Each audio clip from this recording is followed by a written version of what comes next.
alle mensen dromen, maar niet eender. Wie 's nachts droomt, in de stoffige krochten van zijn hoofd, wordt bij dag wakker om te ontdekken dat alles ijdelheid was. Maar de dromers van de dag zijn gevaarlijk. Want zij kunnen met open oog voortbouwen op hun droom om hem mogelijk te maken. Dat heb ik gedaan.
Vind je wel lekker, hè, vriend?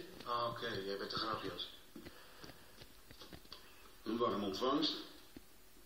Geen wapens. Mijn excuses. Je kunt niet voorzichtig genoeg zijn. En jij bent zeker Talbot. Meneer Sullivan. En meneer Drake. Dat klopt. Heb je hem bij? Mag ik eerst het geld zien? Cutter.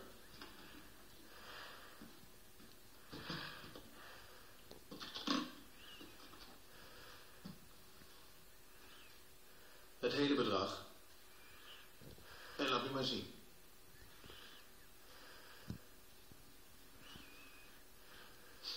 Ik moet weten of hij echt is.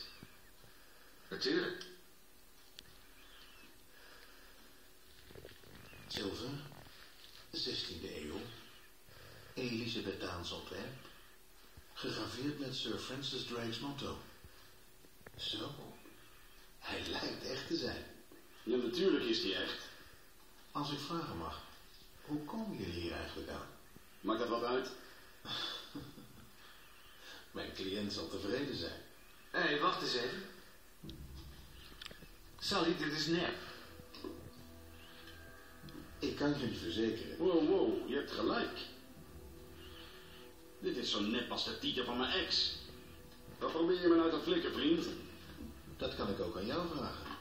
Wat een bullshit. De deal gaat niet door. En jij? Zeg maar tegen je cliënt dat je het verkloot hebt. Kom op, Nate, laten we hem smeren. Jij bent niet in de positie om te onderhandelen. Dus geef me die ring, pak de koffer en vertrek hier in alle rust. Nu het nog kan. Doe wat hij zegt, jongen.